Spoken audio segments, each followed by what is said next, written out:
First of all, welcome guys to Singapore. Thank you. Thank you. Thank you. So you just flew in this afternoon, and then you fly out after the concert tonight.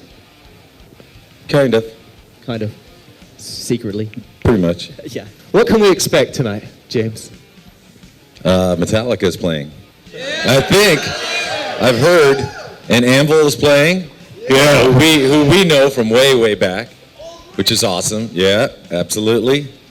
So it's kind of a rekindling of old school metal, I guess. I don't know. Yeah. Here in Singapore. Boys are right over there. Say hi. Hey, there they are. Yeah. No, it is what it is. I think you won't even have to make music anymore. You just you put all your favorite songs into a computer, and then it makes a song that you like. I don't know. I have no idea. I think that's what rap is. Anyway. No offense to the real rappers, but now that the record industry is in the state it is, my perspective is that it seems like it's similar to the way it was maybe 100 years ago when people had to write songs and then travel around the country and play those songs for people. I mean, that was the only way that musicians made money back then, was purely from performance or from selling sheet music. And nowadays, I don't think anyone ever buys sheet music. So it's really similar to the way it was 100 years ago. Musicians have to go out there and perform to make a living. You can't just rely on recordings anymore. They'll be downloading sheet music soon. Well, it's a little bit of both. I mean, to reference what we just talked about, I mean, we always try to do a different Metallica experience, primarily for ourselves, because that keeps it fresh and keeps us kind of from getting into stagnation and keeps us kind of, out of our comfort zone. So, different records, movies, staging our own festivals, whatever it is, we just try to always do different things. And we're very fortunate that we can do that, and that we have I think Metallica kind of lives in its own autonomous bubble, and we just kind of do our own thing, and we don't have to answer to anybody. We're very independent.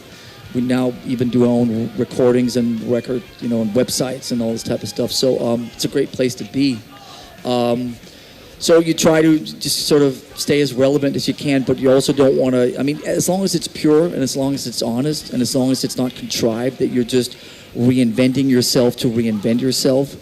Obviously, Metallica has a lot of history. We're very proud of that history, and we want to be respectful to that history and what that history means to a lot of our fans. So we try to find the right balances. It's not always easy, but I think a little bit of both. One foot in the future, one foot in the present, and with a little bit of nod to the past also. our disco classic. Well, the showtime's 3 hours away, so we haven't started thinking about the set list. But now that you've mentioned "Jump in the Fire," we'll have a look. We'll have a look. You know what that means. We'll vote. Anybody else want "Jump in the Fire"? Yeah. All right then. Over Master of Puppets? Good one. Yeah. You guys don't Child psychology at its best. You don't just plan a set list just before, do you? Just before, usually within the last hour. We try to play a different set list every night, obviously, for two reasons. Primarily, to keep ourselves on our toes and not fall into a kind of a sameness or continuity. And then we always try to, the one thing we do with Metallica is always try to give a different Metallica experience. Since it's been 20 years since we were here, I guess we don't have to worry too much about what songs we played last time we were here. But in a lot of cities where we play a lot, we always try to play different songs. And on the Death Magnetic tour, I think we had about 70 songs that we could more or less play at any show. We have a little tuning room that we have backstage where we go in and warm up for about 20 or 30 minutes. And so if we have any songs that we haven't played for a little while, we're not the most over-rehearsed band on this planet. So we usually brush up on them once or twice, and then we'll go out and play them. But we can usually play about 60 or 70 songs, more or less at a moment's notice. Is it still a mission?